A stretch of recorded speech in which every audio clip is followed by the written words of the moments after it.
Hey, I'm back, so let's talk about what's up in Japan for September 2016.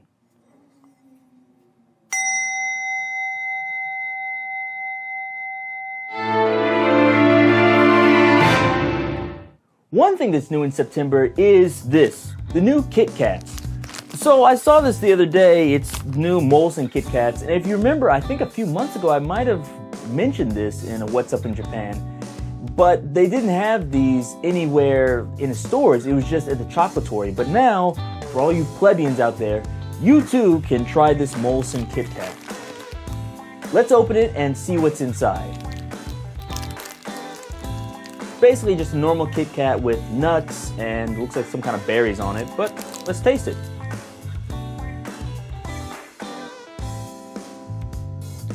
It's pretty good. I don't know if I'd call it quite gourmet, which is what I think they're going for, but it is good, so good job, Kit Kat. Let's get on to real news, though. This month, ANA, which you don't know is the Japanese aviation company, they fly from Japan to America and Japan to Europe, etc. They decided to have a new promotion to promote Japan, and it's called Is Japan Cool? And one of the things they did is something that I've been doing. They started using 3D sound. So if you haven't seen my videos on 3D sound, definitely check those out. But ANA has started to make its own 3D sound videos utilizing the famous Japanese group Kudo. So this group is famous for playing taiko drums. And not only taiko drums, but many different types of drums. And it's almost like traditional Japanese style music. And one of the interesting things is they use 3D sounds. So, if you're interested in that, go to the website, check it out. It was really interesting for me, and they show you not only Kudo playing music, but they also show you lots of different festivals and matsuris around Japan. So, if you're interested in that kind of thing, and you want to see what's it like in Japan in summer with all the summer festivals and things, you can understand what it's like. It's really interesting if you haven't seen it before, so definitely give that a look.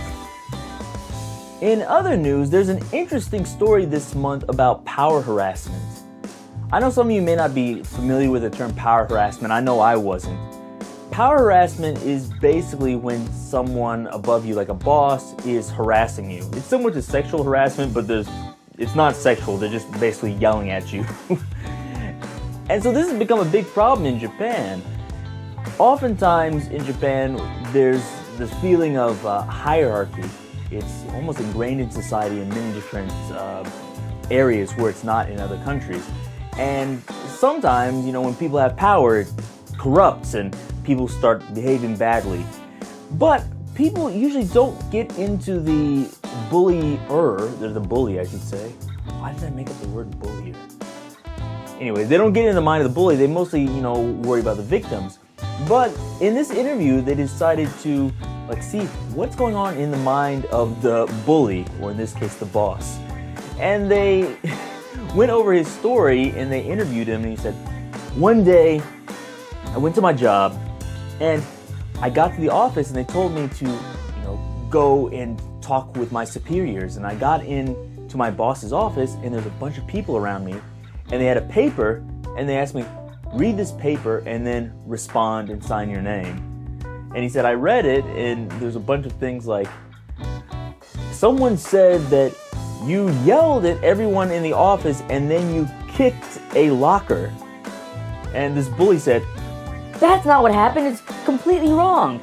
I was being bullied by my boss, and so then I was frustrated and I kicked the locker. I wasn't yelling at anyone. And he signed off on that, and nobody believed him. And then he got to the second one, and they're like, there's a man in the office that says you always make fun of him for being bald. And the bully's like, what are you talking about? That's just, a fun joke we play with each other. Because I'm going bald too, so, we joke around and I draw pictures of him going bald and leave them on his desk. And of course they didn't believe that. And the craziest one was, someone said that at an office party, you dumped mayonnaise and red pepper on his head. And he said, that employee was drunk and he's about to touch a woman's breasts, so I thought the best way to diffuse the situation was to pour some mayonnaise and red pepper on top of his head. Which most people don't know is the perfect way to stop someone from touching another person's breasts. But the bosses there didn't believe him, and he was fired. Now he's suing his company saying, I don't want the money, I just want to clear my good name. But after this interview, I think that probably did a lot more damage to your name than just moving on to another job. But what do I know? And speaking of touching people's chests, there's a new company. I shouldn't say it's a new company, but it is a company, and they have a promotion. And basically what happens is you pay money and you can touch a woman's chest. I thought this was illegal in Japan, but actually this isn't a business, it's for charity.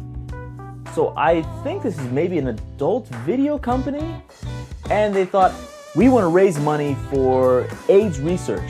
So we'll get some female adult stars and we'll let men pay money and they can touch their chest, and all the money they raise will go to AIDS research.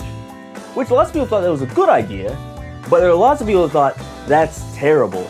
And so lots of people campaigned. There was like a change.org petition to stop this because they said, this is sexist, this is terrible for the image of women, like what kind of message is this?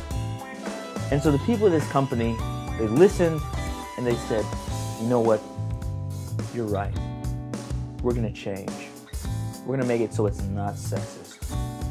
This year, you can go there, you can pay money, and you can touch a woman's chest or touch a man's chest.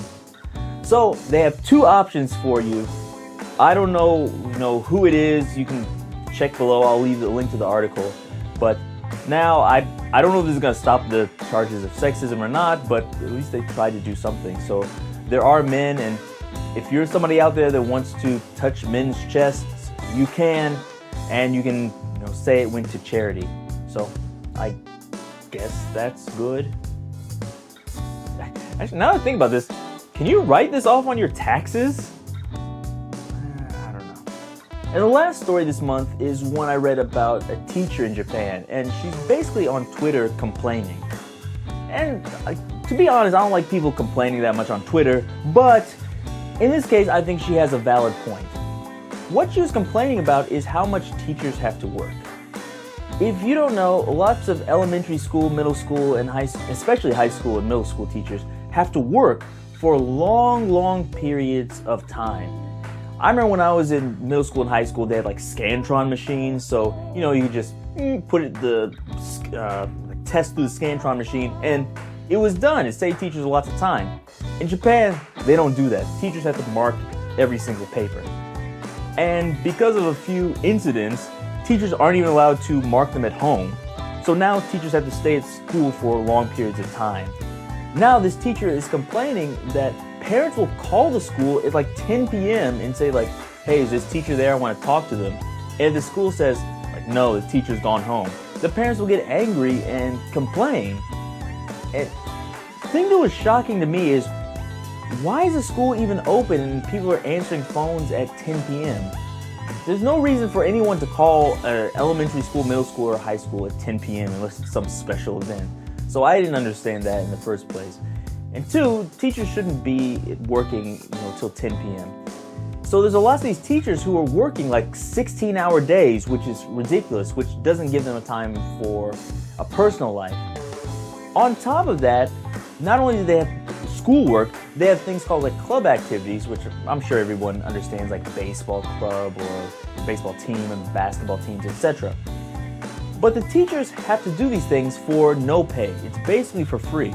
And not only does it happen after school, oftentimes it happens on the weekends, so teachers have to go and spend extra time on the weekends with children, which is nice. I think that's a great thing for them to do. But unfortunately, it leaves little time for their personal lives. And in fact, when this Kaoru complained about it, a mother wrote an email saying, I think my children shouldn't just be lazy over Sundays or the weekends. They should go to some club activity and get out of the house and do something. You don't have any children, so I think you don't understand what it's like.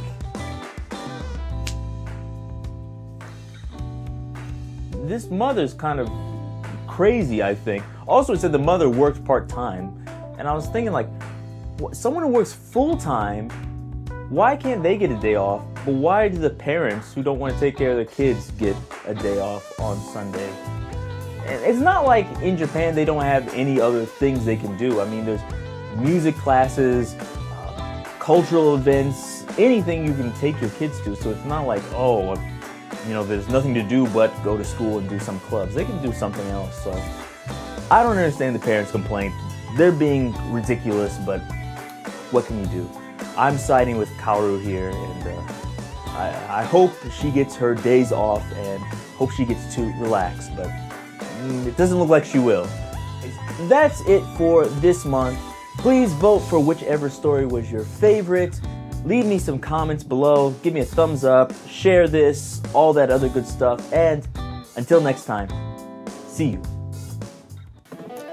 If you enjoyed that video, subscribe. Also, feel free to comment down below and check out some of my other videos here. Or is it here?